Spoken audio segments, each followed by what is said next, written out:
ሰላም ጤና ይስጥልን ውድ የቻናላችን ተከታታዮች የፕሮግራማችን ቤተሰቦች ይህ አብዲራዋ ቲዩብ ነው።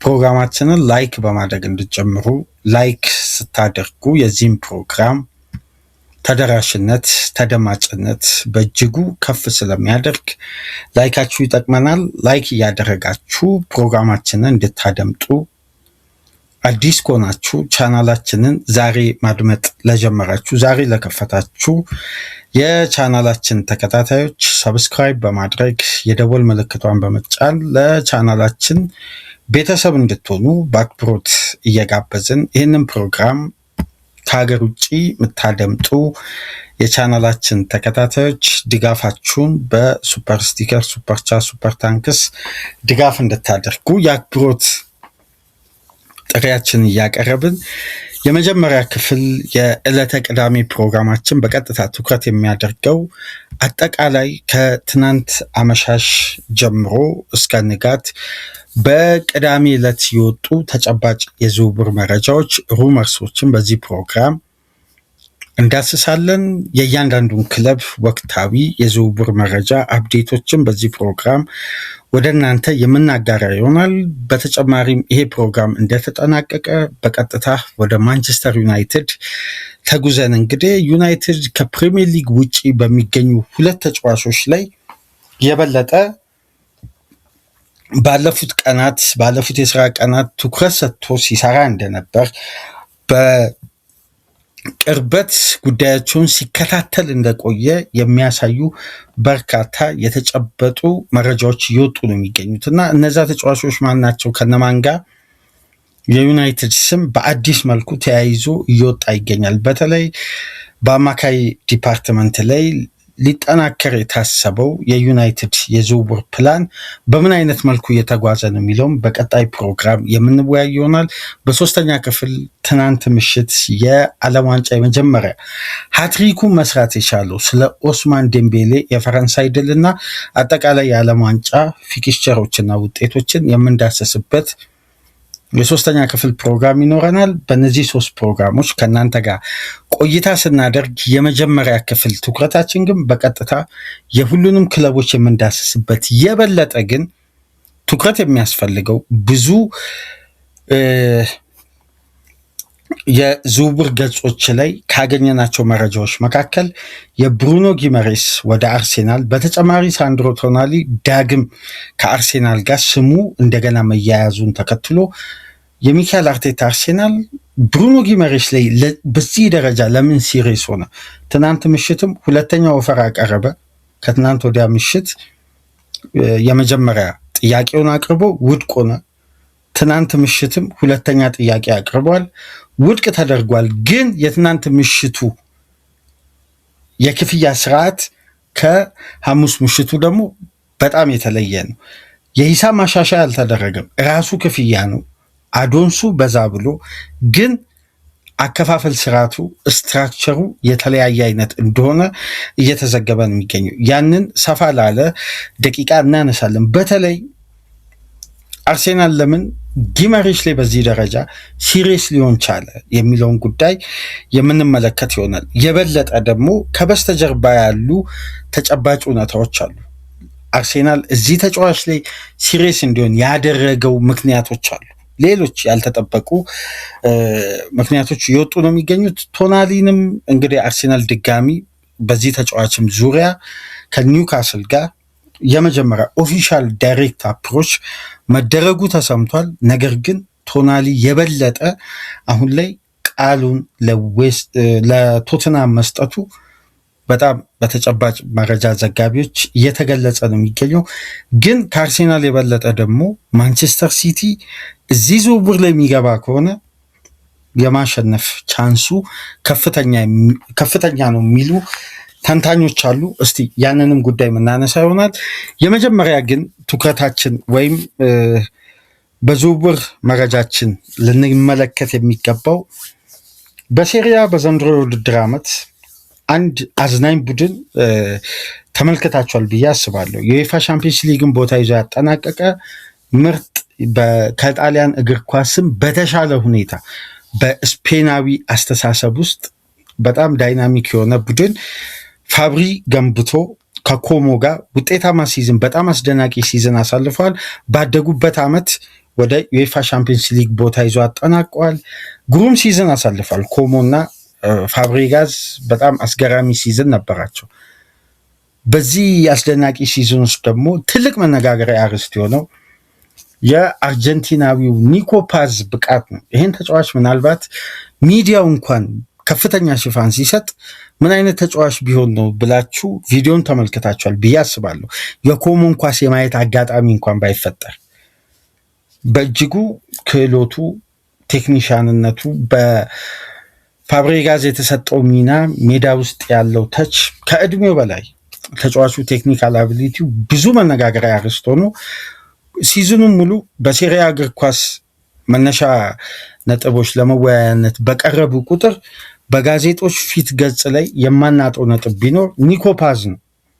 ከሳምንት ሳምንት አነጋጋሪ ኳሊቲውና ችሎታው ሁሌም ለሚዲያው ተጫዋቹ የፊት ገጽ ሆኖ በተደጋጋሚ ስለዚህ ተጫዋች እናደምጣለን። አሁን እንግዲህ አዲስ የተሰማው መረጃ በዚህ ተጫዋች በኩል እንደምታውቁት ማድሪድ የአካዳሚ ተጫዋቾችን ባለፉት ሁለት የውድድር ዓመት 2024/25 እና 2025/26 በርካታ የአካዳሚ ተጫዋቾችን ለክለብ ለቋል። ነገር ግን የለቀቀበት ስትራክቸር ዛሬ ላይ ማድሪድ ፋይናንሻሊ ከፍተኛ ኢንቨስትመንት ለመፈጸም 4 ተጫዋች አስፈርሞ በዛ ደረጃ ግን ትልቅ ኢንቨስትመንት አላደረገም። እንደውም ከባርሳ ያነሰ ወጪ ነው ያደረገው 4 ተጫዋቾችን ያስፈረመበት። ኩኩሬያን፣ ዴዚል ዱምፍሪስ ላይ ገንዘብ ቢያወጡም 80 ሚሊዮን ዩሮ ገደማ የሚደርስ አይደለም። በተጨማሪም በርናንዶ ሲልቫን እና ኢብራሂም ኩናቴን በነፃ የዝውውር ሂሳብ ማስፈረማቸው ይታወሳል።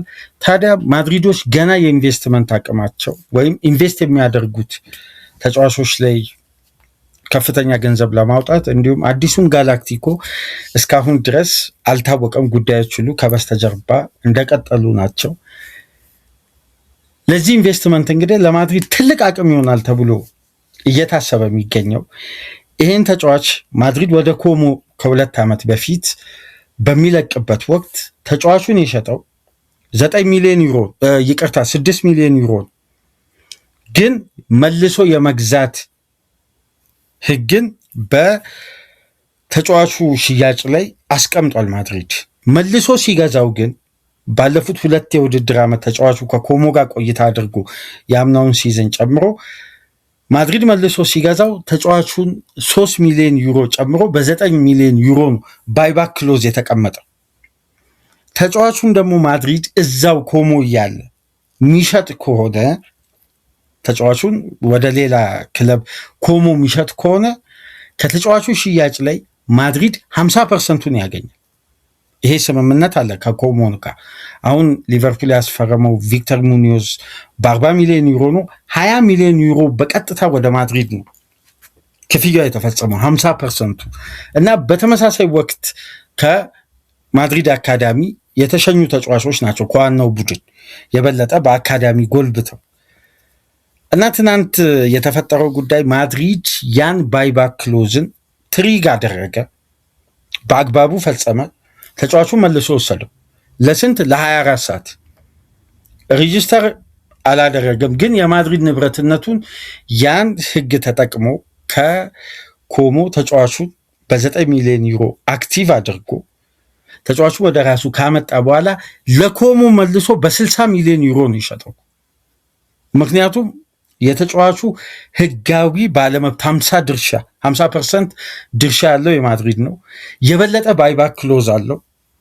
ተጫዋቹ መልሶ የመግዛት 6 ሚሊዮን ዩሮ ሸጠ፣ 9 ሚሊዮን ዩሮ መልሶ ገዛ። ኮሞ ተጫዋቹን በቋሚነት ለማስፈረም እስከ ቀጣይ ሰኞ የስራ ቀን ድረስ አክቲቭ ሆኖ የሚቆይ 60 ሚሊዮን ዩሮ ማድሪድ አስቀመጠ። እነዚህን ህጋዊ ስትራክቸሮችን ኮሞ የማይፈጽም ከሆነ ከሰኞ ጀምሮ የተጫዋቹ የመልቀቂያ ዋጋ 80 ሚሊዮን ዩሮ እንደሚሆን ማድሪድ በይፋ አሳወቀ።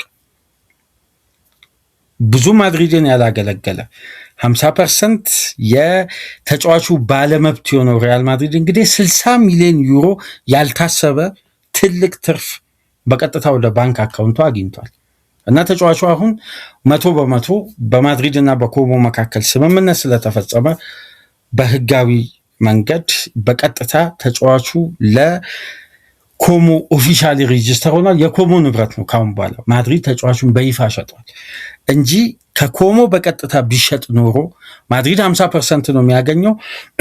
የበለጠ እድሉን ወደ ራሱ ከፍ ለማድረግ የተጫዋቹን መልሶ የመግዛት ህግን ባለፉት 48 ሰዓት ፍሎሬንቲኖ ፔሬዝ አክቲቭ አድርገው የማድሪድ የፕሮጀክት አካል ሊሆን ሳይሆን ማድሪድ የተጫዋቹን መጎልበት ተመልክቶ ከፍተኛ ቢዝነስ ከፍተኛ ገንዘብ እንደሚያገኝበት ተማምኖ እንግዲህ ይሄን 9 ሚሊዮን ዩሮ አክቲቭ አደረገ።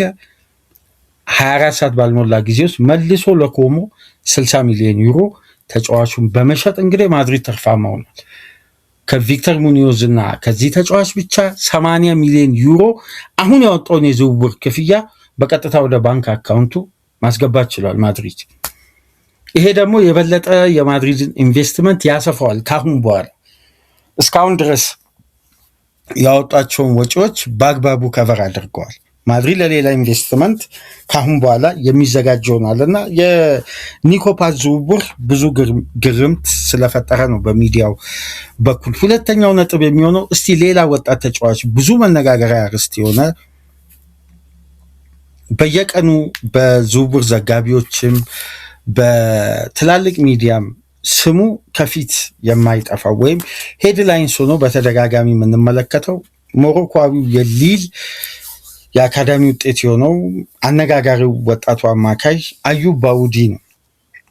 ይህም ፕሮግራም ወደ እናንተ ለማሰናዳት የመጨረሻ አፕዴቶችን ስንመለከት ካገኘናቸው መረጃዎች መካከል እንደ ማቴዎ ሞርቲ ዘገባ ከሆነ ጣሊያናዊው የዝውውር ዘጋቢ ከጁዋንሉካ ዲማሪዚዮ ጋር ሆነው አብረው ባቀረቡት ዝርዝር ትንተና ላይ አዩብ ባውዲ ላይ አርሴናል ጠንካራ ፍላጎት ቢኖረውም ማድሪድ ተጫዋቹን ለረጅም ጊዜ ቢከታተልም ፒኤስጂ ለተጫዋቹ የተለየ አድናቆት ቢኖረውም አሁን ላይ ግን በተጫዋቹ ላይ ሲሪየስ የሆነ ፍላጎትና በቀጣይ ጥያቄዎችን ለማቅረብ ሙሉ ቅድመ ሁኔታዎችን አጣርቶ ያጠናቀቁ ክለብ 2 የእንግሊዝ ክለቦች ናቸው በማለት አዲስ መረጃ ባለፈው ሳምንት ማለት ነው በነበሩ ከኤጀንቱ ጋር በነበሩ ቀጥተኛ ግንኙነት ማንቸስተር ሲቲ እና ሊቨርፑል ተጫዋቹ ላይ ቀጥተኛ የሆነ ጠንካራ ፍላጎት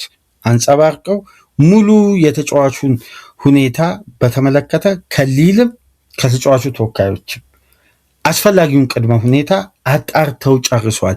የበለጠ ደግሞ ማንቸስተር ሲቲ አሁን ሲቲ የኤሊየት አንደርሰንን ዝውውር ትናንትና ወደ እናንተ ባደረስነው መረጃ በ116 ሚሊዮን ፓውንድ ኤሊየት አንደርሰንን አስፈርመዋል። እንደምታውቁት ትናንትና መረጃዎች በስፋት በሱ ዙሪያ ነበር በሚዲያው ደረጃ ሲዘገቡ የነበሩት። በሳምንት እስከ 300,000 ፓውንድ ያገኛል ተብሎ ይጠበቃል። ለወደፊት የማንቸስተር ሲቲ አምበልን የመገንባት ስትራቴጂ ነው ተብሎ በሲቲ ኃላፊዎች በኩል የታመነ ነው።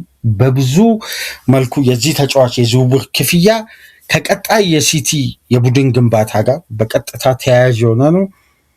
የቡድኑን ግንባታ አንደኛው ምስል ተደርጎ እየተወሰደ ነው። አዲሱን ማንቸስተር ሲቲ በኤንዞ ማሬስካ ውስጥ ምርጡን ሲቲ ለመገንባት እንግዲህ አንደኛው የፕሮጀክቱ ዓላማ ከኤሊየት አንደርሰን ዝውውር ላይ ሌሎች ክለቦችን በመርታት አስተማማኙን ክፍያ በመክፈል የፕሮጀክቱን መክፈቻ የዝውውር ሂደት ማድረግ ነው። ይህን እንግዲህ ሲቲዎች በአግባቡ ፈጽመዋል። አሁን በቀጥታ ወደ ሌላኛው ወጣት ተጫዋች የ18 ዓመት አነጋጋሪው እጅግ አስደናቂ ክህሎትና ብቃት ያለው ከእድሜው በላይ እግር ኳስ የመረዳት አቅሙ ብዙ አነጋጋሪ ሆኖ በተለይ ሞሮኮና ብራዚል ባደረጉት ጨዋታ በሚዲያው በኩል ከፍተኛ ሽፋን ያገኘው አዩብ ባውዲ አሁን ላይ የማንቸስተር ሲቲ እና የሊቨርፑል ትልቅ ትኩረት ሆኗል። የበለጠ ደግሞ ማንቸስተር ሲቲ አሁን እዚህ ተጫዋች ላይ አዲስ ፈላጊ ሆኖ በቀጥታ ዝውውሩ ላይ ገብቷል። በቀጥታ ዳይሬክት አፕሮቾችን አድርጓል። ህጋዊ የሆኑ ቅድመ ሁኔታዎችን አጣርቷል። ከበስተጀርባ የሚሰሩ ምንም አይነት ግራውንድ ወርኮችን ሲቲ እየሰራ አይደለም። ዳይሬክት የሆነ ህጋዊ የሆነ ግንኙነትን ጀምሯል በተጫዋቹም በኩል ከክለቡም ጋር። ይሄ ምናልባት በዝውውሩ ላይ የሲቲን አቋም በአዲስ መልኩ ያንጸባረቀ ሂደት ነው ተብሏል። እያንጸባረቀ ነው የሚገኘው። ሲቲ ተጫዋቹን ቀጣይ የፕሮጀክቱ ትልቅ አካል ለማድረግ ማሰባቸውን እነዚህ ጣሊያናዊ ሪፖርተሮች በስፋት እያወጡ ነው የሚገኙትና ይሄ ሞሮኳዊ ተጫዋች በሊል የመቆየት ቻንሱ በነገራችን ላይ ከሳምንት ሳምንት የሚወጡ ዘገባዎችን ከተመለከታችሁ በጣም እያነሰ እየመጣ ነው። ፈላጊ ክለቦች በርካታ ሆነው መጥተዋል። ፍላጎቶች ደግሞ ቀጥታ ተጫዋቹን በመመልከት ወይም ስካውት በማድረግ ሳይሆን ሂደት ከመጀመር ጋር አሁን በቀጥታ ተያያዥ እየሆነ ነው። አሁን ሊል የሚፈልገውን ቢዲንግ ዋር አሁን ክሬት ያደረገ ይመስለኛል።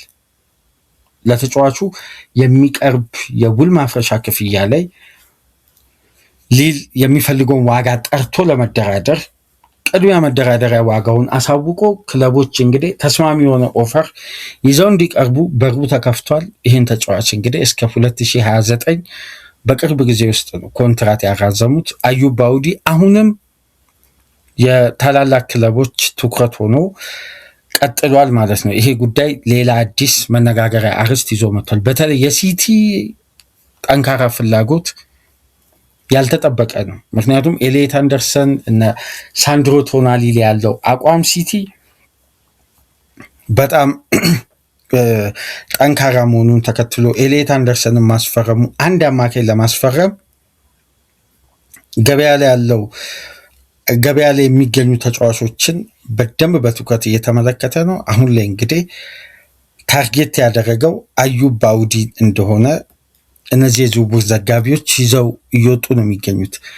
ሌላኛው ጉዳይ እንግዲህ እስቲ ወደ ለንደን እንጓዝና በቼልሲ መረጃችን ደግሞ እስቲ አንዳንድ አሁን ላይ እየወጡ የሚገኙ መረጃዎች አሉ። በተለይ የፈረንሳይ ጋዜጣ ሌኪፕ በደንብ የታመነው ለረጅም ዓመት በሚዲያ ደረጃ ከፍተኛ ተቀባይነት እያገኘ በስፋት ተደራሽነቱን ከፍ ያደረገ የፈረንሳይ ሚዲያ ሌኪፕ እንደሚለው ከሆነ የክሪስታል ፓላሱ ፈረንሳዊው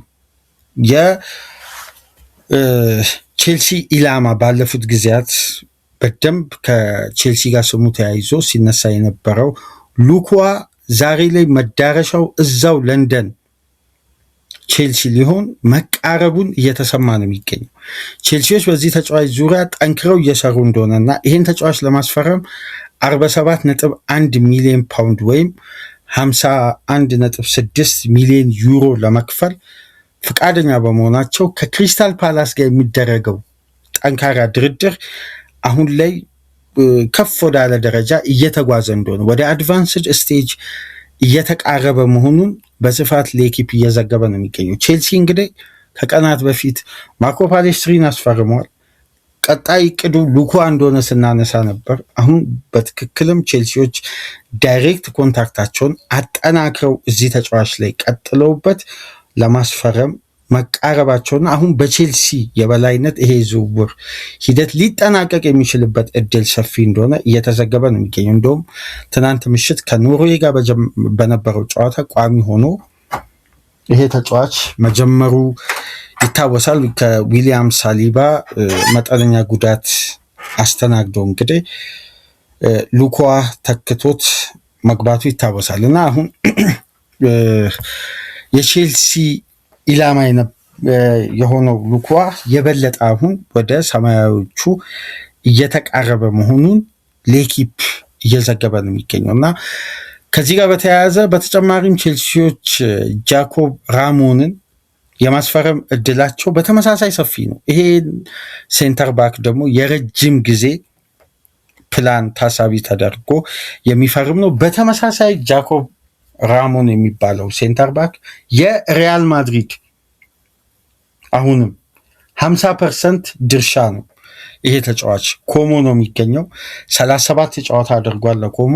በጣም አስተማማኝ ስፔናዊ ሴንተር ባክ እንደሆነ ተመልክተናል። የበለጠ ደግሞ በማድሪድ ቤት ከዛቪ አሎንሶ ጋር አብሮ በጋራ መስራት የቻለውና ቆይታ ያደረገው ምናልባት ከሉክዋ በኋላ ቼልሲ ተጨማሪ ሴንተር ባክ ለማስፈረም በተለይ ቻላባን እዛው ለኮሞ መሸኘታቸው ስለማይቀር ወደ ኮሞ ቻላባ የመዘዋወር እድሉ ሰፊ ስለሆነ በተመሳሳይ ይሄም ተጫዋች ወደ ስታንፎርድ ብሪጅ ሊመጣ የሚችልበት እድል እንዳለ በሌላ ሚዲያዎች ላይ መመልከት ችለናል እና ቼልሲዎችም ራሳቸውን የማጠናከር ሂደት ከተከላካይ ስፍራ እንደጀመሩ እያስተዋለን ነው የምንገኘው እና የሉኳ ጉዳይ ወደ ስታንፎርድ ብሪጅ እየተቃረበ መምጣቱን ሌኪፕ በትናንትናው ዕለት ይዞ ወጥቷል። አሁን አዲስ የተሰማው ደግሞ ከወደ ስፔን ከዳሪዮ አስ ያውም የታመነው ዘጋቢ ነው። በዳሪዮ አስ እንደምታውቁት ፊሊክስ ዲያዝ የሚባል የዳሪዮ አስ ሪፖርተር አለ፣ የዋናው ከተማ የማድሪድ።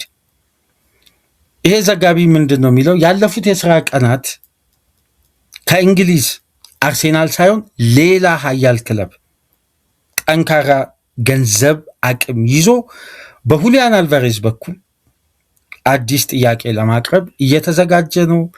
ለሁሊያን አልቫሬዝ ምቹ ኢንቫይሮንመንት በተለይ ወደሚያውቀው መንደር ለማምጣት አዲስ ፍላጎት ይዞ ሊመጣ እንደሆነ ከሁሊያን አልቫሬዝ ተወካዮች በኩል መረጃ አለኝ እያለ ነው የሚገኘው። ይሄን ቡድን እንግዲህ ባልተጠበቀ መልኩ ማንቸስተር ዩናይትድ ነው። ማንቸስተር ዩናይትድ ይሄን ዝውውር ሂደት በይፋ ተቀላቅሏል። ምናልባት ይሄ መረጃ ከሩመርስ የዘለለ አይመስልም። ምክንያቱም ማንቸስተር ዩናይትድ አሁን ላይ ለአንድ ተጫዋች ከ100 ሚሊዮን ፓውንድ በላይ የመክፈል ምንም አይነት ፍላጎት የላቸው። ለአንድ ተጫዋች ከ100 ሚሊዮን ፓውንድ በላይ አሁን ላይ ሊጠየቅበታል የሚባለው ሁሊያን አልቫሬዝ አሁን እንግዲህ ማንቸስተር ዩናይትድ እዚህ ተጫዋች ላይ አነጣጥሯል ነው የሚለው። ይሄ ዘገባ የወጣው ከስፔን እና ከስፔን ሚዲያ ብቻ ነው። አንድ የአርጀንቲና ሚዲያም በተመሳሳይ በተለይ ኤስፔን አርጀንቲና ማንቸስተር ዩናይትድ አዲስ ፍላጎት አሳይቷል በሚል መረጃው ላይ አጠር ያለ ነካክቶ ወይም በሌላ ሪፖርት ላይ አያይዞ ነበር የወጣው። ነገር ግን ዳሪዮ አስ እንደሚለው ከሆነ የዋናው ከተማ ጋዜጣ እኔ መረጃ አለኝ፣ ማንቸስተር ዩናይትድ አዲሱ የሁሊያን አልቫሬዝ ፈላጊ ነው ብለው እንግዲህ መረጃዎችን እያጋራ ነው የሚገኘው። ግን ይህን ዝውውር ከብዙ ማመዘኛዎች ብትመለከቱት ለምሳሌ ሁሊያን አልቫሬዝ አንደኛው በማንቸስተር ሲቲ ቤት ያልተመቸው ጉዳይ የማንቸስተር ከተማ የአየር ንብረት እንደሆነ ይታወቃል። በአየር ንብረቱ ቤተሰቦቹም እሱም ደስተኛ እንዳልሆኑ ያኔ ሲገለጽ ነበር። ሁለተኛ ደግሞ ከፔፕ ጋርዲዮላ ጋር ያለው አለመግባባት ነው። የበለጠ ደግሞ ማንቸስተርንና በማንቸስተር ዋና ከተማ በነበረው ቆይታም ተጫዋቹ በአብዛኛው ደስተኛ እንዳልነበር፣ በላይፍ ስታይል የአየር ንብረቱ ተጫዋቹ የሚፈልገው አይነት እንዳልሆነ በተደጋጋሚ ሲገለጽ ይታወሳል እና አሁን በድጋሚ ወደዚህ ኢንቫይሮንመንት ይመጣል ተብሎ አይጠበቅም። በአብዛኛው ወደ ፕሪሚየር ሊግ የመመለስ ቻንሱ በእንደነዚህ አይነት ምክንያቶች በጣም አነስተኛ ነው። ለዛ ነው የሁሊያን አልቫሬዝ ጉዳይ የበለጠ ወደ ካታሎኒያ ያዘነበለ ነው የሚባለው። ስለዚህ ማንቸስተር ዩናይትድ ግን አሁን ፍላጎቱን አንጸባርቋል፣ አሳይቷል፣ ዝውውሩን ተቀላቅሏል ነው የሚለው ዳሪዮ አስ። እስቲ በቀጣይ ቀናት በዚህ መረጃ በኩል የምንመለከት ይሆናል። ነገር ግን በዚህ ፕሮግራም ላይ ማንሳት ካለብን በጣም ጠንካራ ጉዳዮች መካከል አንዱ ብሩኖ ጊማሬስ እና ሳንድሮ ቶናሊን የተመለከተ ይሆናል። የሁለቱ ተጫዋቾች ጉዳይ ለምንድን ነው ለኒውካስል ደግሞ አዲስ ሌላ ራስ ምታት ይዞ የመጣው? የመጀመሪያው ጉዳይ አርሴናል ከትናንት በስቲያ ኦፊሻል የሆነ ዳይሬክት አፕሮች የሆነ ህጋዊ የሆነ ለኒውካስል ኦፈር አቅርቧል። እንደሰማችሁት 55 ሚሊዮን ፓውንድ ሲደመር 5 ትናንትና በነበረው የኦርኒስተን ዘገባ ላይ አዶንስ አለበት 5 ሚሊዮን ፓውንድ ሲል ነበር። ስለዚህ 55 ሲደመር 5 አርሴናል አቅርበው በፍጥነት አርሴናል ካቀረበው ብዙም ፕሮፖዛሉን መመልከት ሁላ አልፈለጉም። ኒውካስሎች በፍጥነት ውድቅ አደረጉ። ለጥያቄያችሁ እናመሰግናለን፣ ብሩኖ ጊማሬስ አይሸጥም አሉ። በደም እዚህ ጋር የቃላት ልዩነቱን ሁሉም የዝውውር ዘጋቢዎች ነጥለው እያወጡ ነው የሚገኙት። ብሩኖ ጊማሬስ አይሸጥም ካሉ በኋላ በተለይ ደግሞ በዚህ ዋጋ አይሸጥም አሉ። አሁን የዋጋውን ተመን ማውጣት ለምን አስፈለገ የሚሉ ዘጋቢዎች በስተዋል። አሁን ክሪኮፕን ዋናው የታይም ሳይድ በጣም የኒውካስል ውስጥ አዋቂ የሚባለው በጣም ቅርበት ያለው የኒውካስል ቤት ውስጥ ያለውን እያንዳንዱን አተነፋፈስ ያውቃል የሚባለው የዴሊ ሜል ሪፖርተር እንደሚሉት ከሆነ አሁን ይሄ የዴሊ ሜል ሪፖርተር እንደሚለው ከሆነ የመጀመሪያው ጉዳይ ውድቅ ማድረጋቸው ብቻ አይደለም፣ የሚሸጥበትን ዋጋ ለኒውካስል ኃላፊዎች አጥጋቢ አልነበረም ነው የሚለው። ይሄ ደግሞ ከኒውካስሎች በኩል የተሰማ ነው። ጥያቄውን አለመቀበል፣ ተጫዋቹን አለመሸጥ የኒውካስል መብት ነው። አንሸጥም፣ ማንኛውንም አይነት ኦፈር አንቀበልም ማለት ይችላሉ፣ በራቸው መዝጋት። ግን አንሸጥም አይሸጥም ብሩኖ ጊመሬስ ካሉ በኋላ በተለይ በዚህ ዋጋ አይሸጥም ማለት አሁን ስለዚህ አርሴናል አሻሽሎ መምጣት የፈለገበት ስትራክቸር አለ ማለት ነው። ማለት ማሻሻል ያለበት ኒውካስል ሊቀበለው የሚችል ወይም ድጋሚ ሪቪው አድርጎ አይ ይሄን ኦፈር የበለጠ ብንቀበል ፋይናንሻሊ ካለብን ጫና አንጻር አዋጭ ይሆናል ብለው አምነው በድጋሚ ሊመለከቱት የሚችሉትን አይነት ኦፈር ይዞ ቢመጣ ሊቀበሉ ይችላሉ ማለት ነው። በተለይ በዚህ ዋጋ አንሸጥም ማለታቸው። ስለዚህ ዋጋ ማሻሻያ ፈልገዋል ማለት ነው፣ ድጋሚ ኦፈሩን ለመመልከት። ይህን ጉዳይ የተመለከቱት እንግዲህ አርሴናሎች ይሄን የዝውውር ዋጋ ምንም አይነት ማሻሻያ አላደረጉም። ግን ያልተጠበቀ ወይም አርሴናሎች በጣም ሪስክ ያለውን አይነት የኮንትራት ማፍረሻ ገንዘብ ለማቅረብ በድጋሚ ሁለተኛውን ኦፈር ይዘው ተመለሱ። ይሄ ኦፈር ውድቅ አልተደረገም፣ ግን በኒውካስል በኩልም በጥልቀት ሪቪው እንዳልተደረገ ይነገራል። እስካሁን ድረስ ሁለተኛውም ኦፈር ሪጀክት ሆኗል የሚል መረጃ አልወጣም። ግን የኒውካስል አቋም አሁንም አልተቀየረም። ብሩኖ ጊመሬስ አይሸጥም በሚል አቋማቸው ላይ ነው የሚገኙት። ግን አርሴናል ሁለተኛውን ኦፈር አቅርቧል፣ ውድቅ አልተደረገም ነው። ክሪኮፕ ነው ይህንንም ዘገባ ትናንት ምሽት ይዞ የወጣው በዴሊ ሜል ገጹ ላይ። ለምንድን ነው ሁለተኛው ኦፈር ምንም አይነት ማሻሻያ ሳይኖር በድጋሚ አርሴናል እሱኑ ፕሮፖዛል ያቀረበው? አሁን እሱ ነው ትልቁ ልዩነት። ሳሚ ማክቤልን በዚህ ዙሪያ ትንተና ሰጥቷል። የበለጠ ግን የክሪኮፕ ዘገባ በጣም በጣም ይሄ ተጨባጭ የሆነ ወይም ኮንክሪት የሚባል የታመነ ስለሆነ የክሪኮፕን ዘገባ በርካታ የትላልቅ ሚዲያ ዘጋቢዎች ሪፖስት አድርገውታል። የመጀመሪያው ኦፈር የነበረው በአርሴናል በኩል በኮንትራቱ ልክ ለምሳሌ 4 ዓመት ከፈረመ 4 ዓመት ተኩል የኮንትራት ሂደት ለተጫዋቹ ይቀርባል የሚል ግምት ስላለ በአርሴናል በኩል ለምን አርሴናል 28 ዓመት ለሞላው ተጫዋች የ5 ዓመት ኮንትራት አያቀርብም። ይሄ ምናልባት የምታስታውሱ ከሆነ በቬንገር ዘመን የተጀመረ የአሰራር ስልት ነው። ስለዚህ 4 ዓመት ተኩሉ ሲዝን እንኳን የሚጨመረው በአርሴናል ፍላጎት ነው፣ ግማሿ ሲዝን እና በዚህ ሂደት አርሴናል በ4 ዓመት ተቆራርጦ የሚከፈል ክፍያ ነበር ያቀረበው በመጀመሪያው ፕሮፖዛል።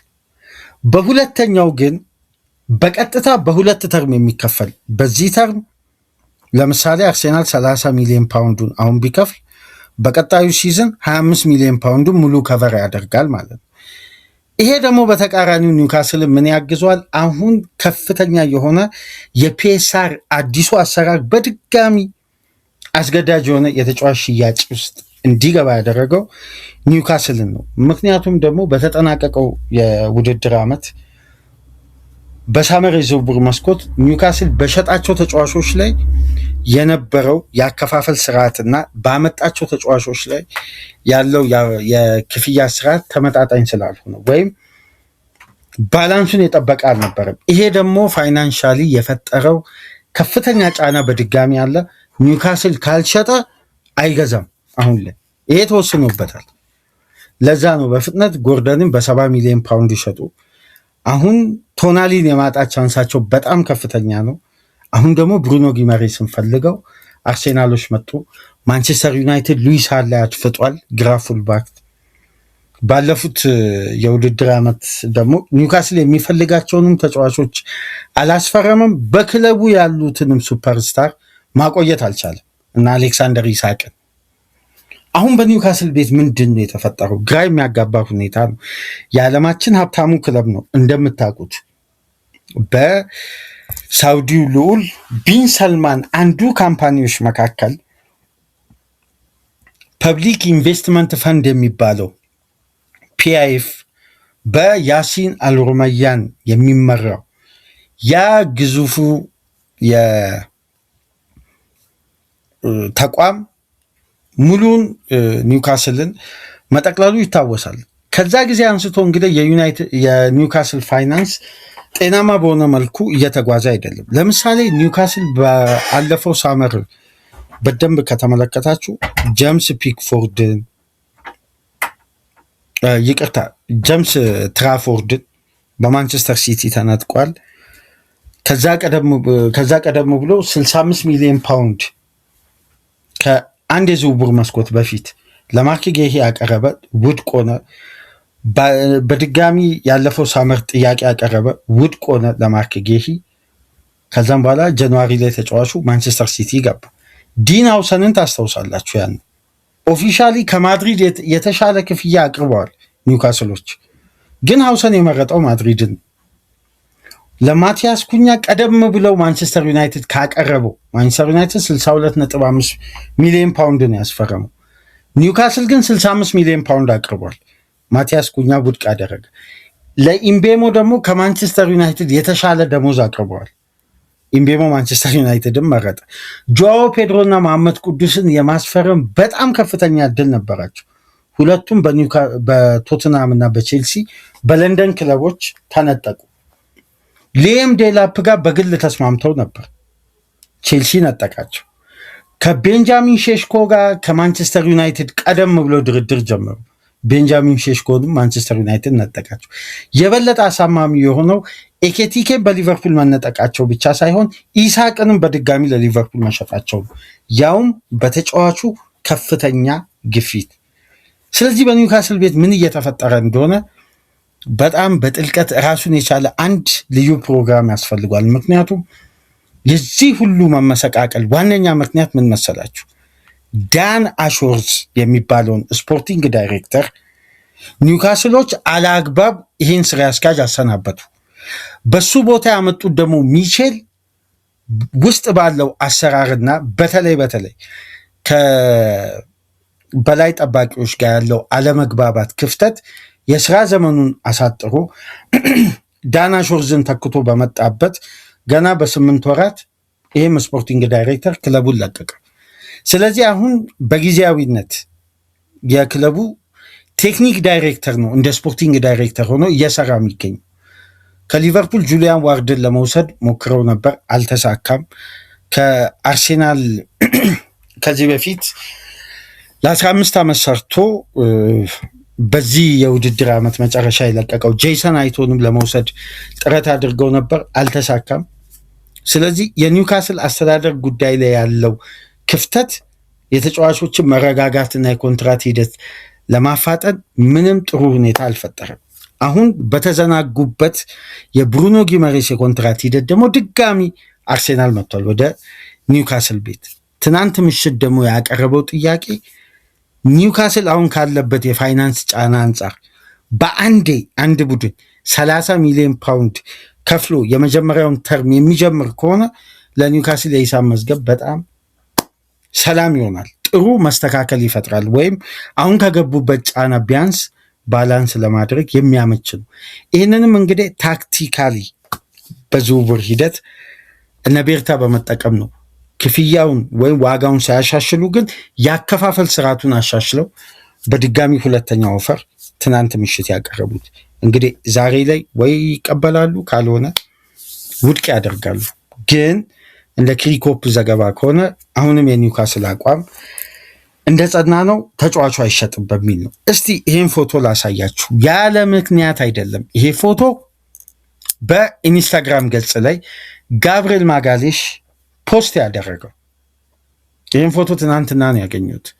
የጋብርኤልን የኢንስታግራም ፔጁን ተመልከቱት።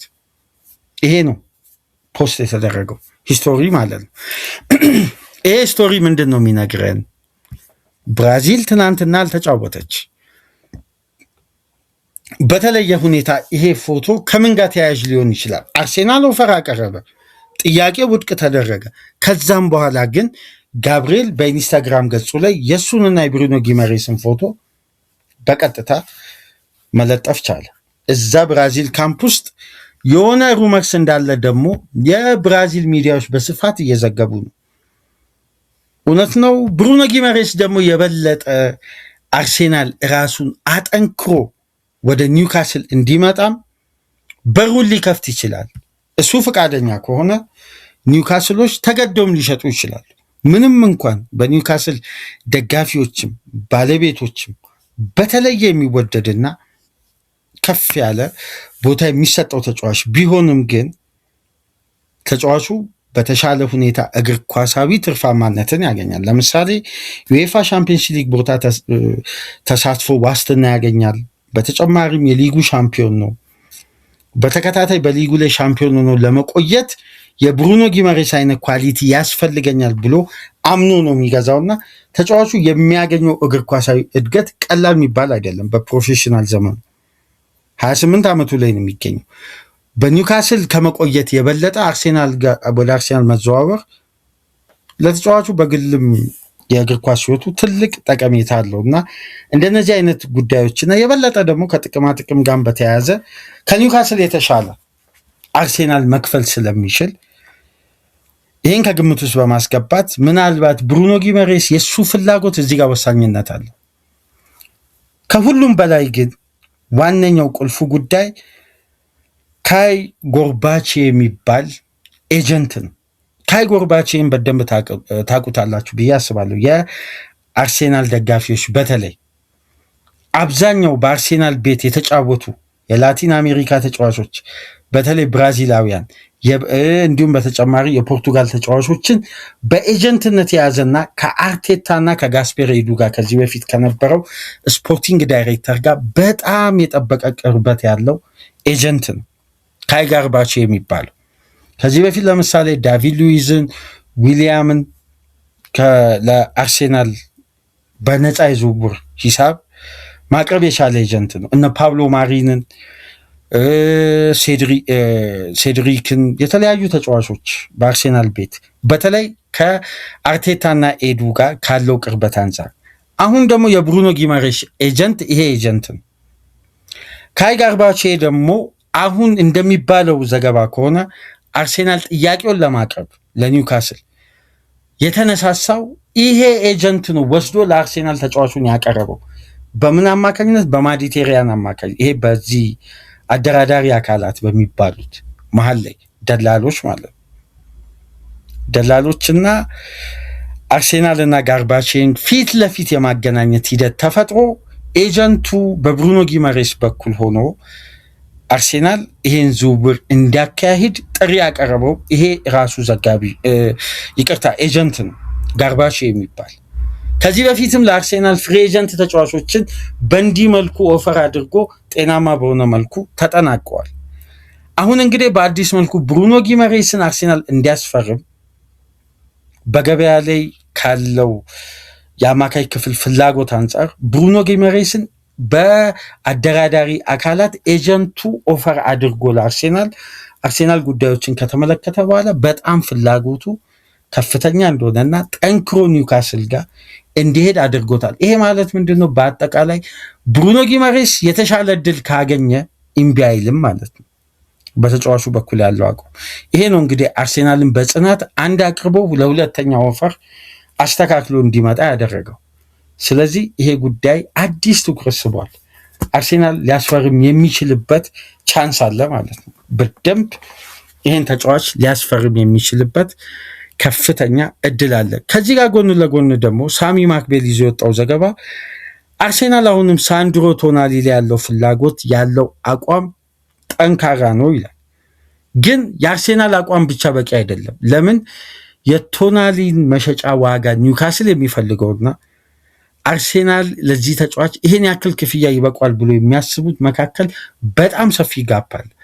አርሴናል እስከ 70 ሚሊዮን ፓውንድ ነው ለዚህ ተጫዋች የማቅረብ ፍላጎት ያለው። ግን ኒውካስል በፓኬጅ ደረጃ 100 ሚሊዮን ፓውንድ ይፈልጋል። ይሄ በተለምዶ ወይም በቀጥታ የሚከፈለው ክፍያ ፊክስድ ፊ የሚባለው ደግሞ እስከ 90 ሚሊዮን ፓውንድ እንዲሆን ይፈልጋሉ ኒውካስሎች። ይሄ ደግሞ የዝውውር ሂደት ማንቸስተርን አርቋል።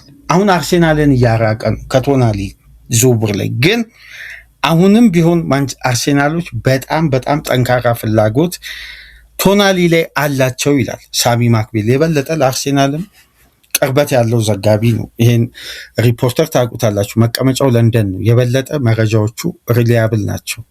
ያልተዛነፉ መረጃዎችን ነው በማውጣት የሚታወቀው እና አርሴናል በመጨረሻ ይሄ የግርግር ሰዓት ላይ ታስታውሳላችሁ፣ በጥሬ ዝውውር መስኮት በጁሴፔ ሪዮስ አማካኝነት በሳንድሮ ቶናሊ ኤጀንት በአደራዳሪ አካላት ለአርሴናል ቶናሊ እንዲያስፈርሙት በቀጥታ ቀርቦ ነበር። ግን በመጨረሻ 72 ሰዓት ነው። ያኔ ደግሞ በአጋጣሚ አርሴናል ቤት የምታስታውሱ ከሆነ ሚካኤል ሜሪኖ ከባድ ጉዳት አስተናግዶ ነበር። ሲዝኑም ሙሉ ከሜዳ ያራቀውን ጉዳት ከዛም በኋላ በተቀሩት ጨዋታዎች በዛም ወቅት ነበር አደራዳሪ አካላት ቶናሊን ለአርሴናል ያቀረቡት። ግን ተጫዋቹን ለማስፈረም በሰዓቱ ከነበረው ሰዓታት እና ጠባብ ጊዜያት አንጻር አርሴናል ገፍቶ መሄድ አልቻለም። ይሄ ብዙ ግርግር የበዛበት ሰዓት ነበር። 72 ሰዓት ብቻ ነው የቀሩት። ከዛም በኋላ አርሴናል ጥያቄውን የኤጀንቶችን ጥያቄ ከተቀበለ በኋላ ለኒውካስል ኦፈር ለማቅረብ ጥያቄዎችን ሲያቀርብ 85 ሚሊዮን ፓውንድ ነው ፕራይስ ታጉ፣ ያውም በሁለት ተርም የሚከፈል በጥሬ ዝውውር መስኮት የሚያስፈርሙት ከሆነ። አርሴናል በቀጥታ ነው ጥያቄውን ትቶ ከዝውውሩ የወጣው። አሁን በድጋሚ እንግዲህ አርሴናል ፍላጎቱን በተረጋጋና በሰከነ ሁኔታ ለመመልከት አሁንም በቶናሊ ላይ አርሴናል ጠንካራ ፍላጎት አለው። ግን ኒውካስል የሚለውን አይነት ክፍያ የመክፈል ምንም አይነት ፍላጎት የላቸውም። የበለጠ ግን አሁንም ያጠራጥረው የማንቸስተር ሲቲ አዘናግቶ እዚህ ዝውውር ላይ መምጣቱ እድል በጣም ሰፊ ነው። ቶትናም በሁሉም ቅድመ ሁኔታ በተጫዋቹ በኩል ስምምነት ላይ መድረሱን ባለፉት 3 ቀናት ሙሉ እስከ ትናንት ምሽት ድረስ የሚደጋገመው መረጃ እሱ ነው። ከቶትናም ጋር በግል ጉዳይ ቶናሊ እና ቶትናም አጠናቀዋል። ክለብ ከክለብ ጋር በሚያደርጉት ድርድር ደግሞ ሁለቴ ቶትናሞች ኦፈር አቅርበው ሁለቱም ውድቅ ሆነዋል። በቂ አይደለም ጨምራችሁ ኑ ተብለዋል። ሁለተኛውንም አሻሽለው መጡ። አሁንም በቂ አይደለም ተብለዋል። አሁን በሶስተኛ ዙር የሚመጡት ኦፈር ግን በቀጥታ ኒውካስል ውድቅ የሚያደርገው ከሆነ አይመለሱም። ስለዚህ የመደራደር ሁኔታ ሊፈጠር ይችላል። በዚህ መሀል ነው እንግዲህ ማንቸስተር ሲቲ እዚህ ዝውውር ላይ የመግባቱ እድል ሰፊ የሚባል። ምክንያቱም ኤንዞ ማሬስካ ለሂጎ ቪዬና ከሚፈልጓቸው አማካዮች መካከል አንዱ ሳንድሮ ቶናሊ እና ግንባር ቀደም አድርገው ከኤሌት አንደርሰን ዝውውር መጠናቀቅ በኋላ በተለይ የኮቫቺች እና ቲጃኒ ራይንደርስ የመልቀቅ እድላቸው ሰፊ መሆኑን ተከትሎ ኒኮ ጎንዛሌዝም ይለቃል እየተባለ። ስለዚህ ሲቲ አንድ ክላስ ባለው ጥራት ባለው አማካይ እነዚህን አማካዮች ወይም ዴብዙ ላይ ከፍተኛ ጥራት መጨመር ይፈልጋል እና በቀጥታ ትኩረታቸው ሳንድሮ ቶናሊ ላይ ሊሆን የሚችልበት እድል አለ። ግን አሁን እዛው ፈረንሳይ ተጉዘው ከሊል ጋር ፊት ለፊት ዳይሬክት አፕሮች መጀመራቸው ተነግሯል ማለት ነው። በአጠቃላይ በአለፉት 24 ሰዓት እስከ ንጋት እስከ ይህም ፕሮግራም እስከምታደምጡ ድረስ ያለው ተጨባጭ የዝውውር መረጃዎች እኚህን ይመስላሉ። ከተመቻችሁ ላይክ አድርጉ። አዲስ ከሆናችሁ ሰብስክራይብድ፣ ከሀገር ውጭ የምታደምጡ በሱፐር ስቲከር፣ ሱፐር ቻት፣ ሱፐር ታንክስ ድጋፍ አድርጉ። በማንቸስተር ዩናይትድ መረጃችን ተመልሰን እንመጣለን። ዩናይትድ እጅጉን አስገራሚ የዝውውር ሂደት ከበስተጀርባ እያደረገ እንደሆነ ታማኝ ዘጋቢዎች እያወጡ ነው የሚገኙት። እስቲ ያንን ጉዳይ እንመለከታለን። ሳትርቁ ጠብቁን። ሰላም ቆዩ።